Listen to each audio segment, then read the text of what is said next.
Hi everyone, welcome to Everyday, your daily stop for virtual reality content. And by virtual reality content, I actually don't mean just the Oculus Rift. The Oculus Rift Development Kit 1, which I'm holding here, is probably the highest quality consumer VR experience that you can get today. That's why I use it in almost all of my videos. But it has a problem. This is the problem. It has a wire. The wire goes to a control box. The control box goes to your gaming PC. Your gaming PC has to have a powerful GPU in it to drive this device's screen at the resolution and frame rate that you need to have a good experience. So how do we get around that?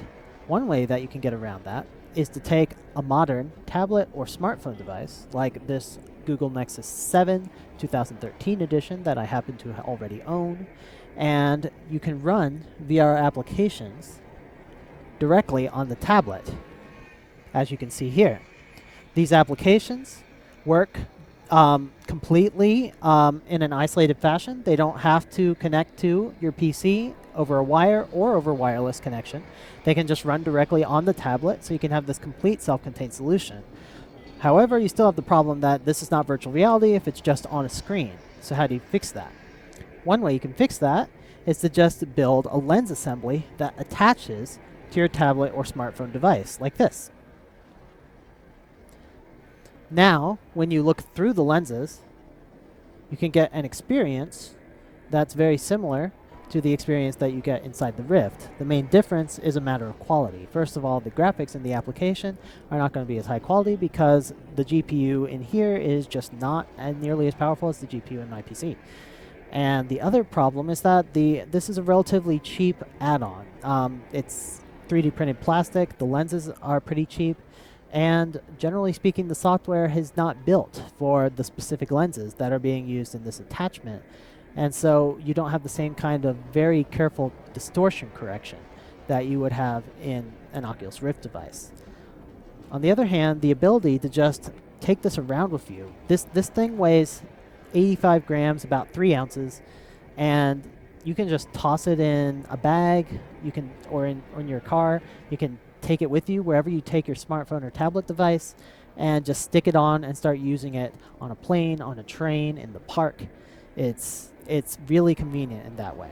Now notice this is an open design, so when this thing is on and you're using it, unlike the Rift where it has this housing that completely covers it on all sides so that you only see darkness in the periphery. With this device, it has an open design so that when you're using it, your peripheral vision, I can still see my hand over here, I can still see my hand up here and down here and to the left, so I can see on all 4 sides in my peripheral vision.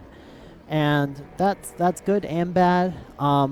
Obviously, it adds distraction because there could be motion in your peripheral vision, and it's like distracting you from your application. You don't feel as immersed.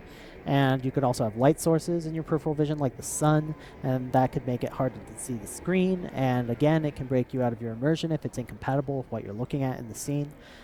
On the other hand, it's kind of nice if you are on a train or in the park and someone's trying to, mug you or murder you, that you can see them approaching you, and you can, have this, you can have it up to your face and you'd be like, wait, who's that guy? Oh, you're not trying to murder me. Well, back to what I was doing. So that's pretty convenient. And so when I first got, this device, this is this particular device is the yay3d device. There are quite a few of these on the market now. The most popular is called Rovis Dive. It's designed for smartphones up to 5 inches. This tablet is not 5 inches. It's a 7-inch tablet. And so I had to get something a little bit bigger for this. I'm hoping to actually try out the Rovis Dive once I get a proper Android smartphone. I'm waiting for the LG G3, which is rumored to have a 1440p display, because I think it would be super cool to be able to get a preview of what 1440p looks like in a Rift-like VR device.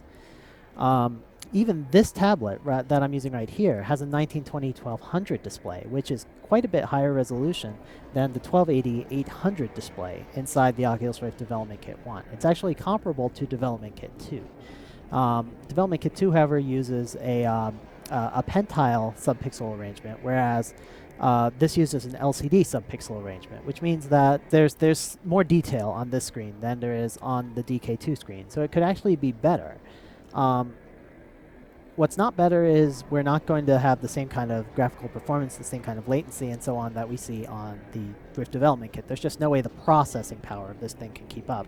And additionally, the lenses aren't as high quality. It's not configured specially for it. Anyway, when I first got my hands on this device, the yay3d, I wanted to just, go through all the applications they say that you can do with it, make a big review video of all that stuff, and then I would be all done with yay3d. But when I went to the Google Play Store and looked up, well, what Durovis dive applications can I grab and use with this device? It turned out there are like 50 of them. The mobile VR space is exploding really quickly, and there's just no way I can review all that in one video. So I'm going to do a series of videos on mobile VR, and today I'm starting out with one of the quintessential Durovis dive applications known as Dive City Coaster. It's a roller coaster application, and it has audio, it has video. You're going through a city, it has a bunch of buildings all around you, and it's very simple, low poly graphics, but it still creates a sensation of motion, and it does a great job. So without further ado, let's jump into it. Keep in mind, this is, like I said, 1920 1200 display, but this device is not actually capable of recording its screen in real time at full resolution. It doesn't have the power. So you're going to be seeing this in 720p. But keep in mind that I'm actually seeing it on the screen at higher resolution, which is the reverse of what I usually do, where I'm viewing it on the screen in lower resolution than you guys are actually seeing in the video. All right, let's do this. Keep in mind this is a self-contained device, and I'm going to be plugging wires into it, not because it needs them, but because I need them to record what's happening. You would normally want to use this with headphones. You can use it with just the speakers, and it kind of works, but it's a better experience with headphones. Unfortunately, this particular device kind of covers the headphone jack on the Nexus 7, so I'm going to have to either put it above or below. I think I'm gonna put it above. There we go. All right. Okay, let's start this recording.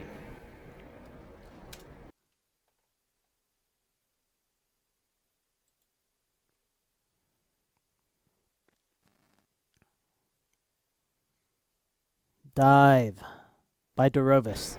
Whoa. Okay.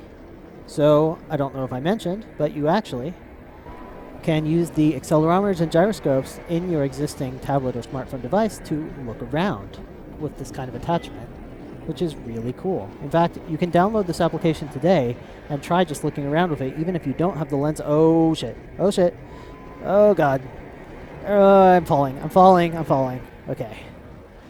And one of the things with this yay3d device is that the lenses are adjustable. You pull on this tab to move the lens back and forth, and that's how you adjust it for your inner pupillary distance. You do have to do that, or else you will not be able to converge properly on the image. Whoa, that's a loop-de-loop. Okay. The field of view is surprisingly good. I would say I'm not sure if it's as good as the Rift, but it seems roughly comparable, probably somewhere between 80 and 90 degrees. And, oh god, I'm dropping again. And one disadvantage of using a smartphone or tablet device as your VR solution is that you are, of course, constantly touching your smartphone or tablet all day long, and you're going to be leaving smudges and dirt and hair on it, and you do have to clean your screen before you use this, because when you look at it through magnifying lenses, all that stuff is going to be highly visible. So just be aware of that. Oh boy.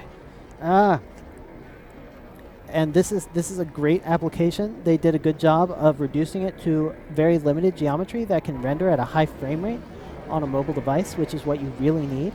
I do notice, you guys can't tell this, but notice that, you know how Rift videos usually have the two bubbles, how they look barrel distorted. They look, there's black around each of the images. And here, there's no black around the images, and the reason for that is they don't do the distortion. And as a result, if I put one of these buildings in the corner of my view, it will stretch out towards that corner with pincushion distortion. So there's definitely distortion being induced by the lenses, and it's not being corrected by the software. And that's not a problem that you have with the Oculus Rift. It does much better distortion correction. And surprisingly, this doesn't affect the experience too much as long as you're kind of looking mostly towards the middle of the image where there's not too much distortion. But you'll definitely, it definitely doesn't help the comfort of the experience that you have that stretching towards the corners. So that was Dive City Coaster, and I think it's for for $50 on top of an existing device that I already have anyway for other purposes. It's a very cheap VR experience to get into. It works, and the problem is the tracking and the latency is just nothing compared to the Oculus Rift Development Kit 1. You don't have that smooth experience when you're looking around. That feels almost like real life. You don't have the and you don't have the distortion correction like I mentioned, and so in a lot of ways it's less authentic than the Rift's experience. But on the other hand, as just a cheap entry level way to try out VR, as a way to use VR on the go. Particularly applications where you might want to like watch a movie in a virtual theater on a plane or on a train and just be able to sit back with your existing device and do it without having to bring your laptop, being able to walk around a little bit freely without having to have everything be strapped to your back. It offers a lot of freedom, and I think mobile VR is going to be a big deal. I think it's going to end up selling more units in the long run than wired tethered VR, even though the quality is probably not as good. And I will be doing more applications of mobile VR. So I want you guys to let me know what other apps do you want to see on here. Do you want to see me watch YouTube videos? Do you want to see me stream Rift applications from my desktop PC? Do you want to see me play other Durovis Dive applications? Just let me know what you guys want to see, and I will do anything. There's a lot to explore here, and I'm just starting out. So that's all for today. And everybody have a great every day.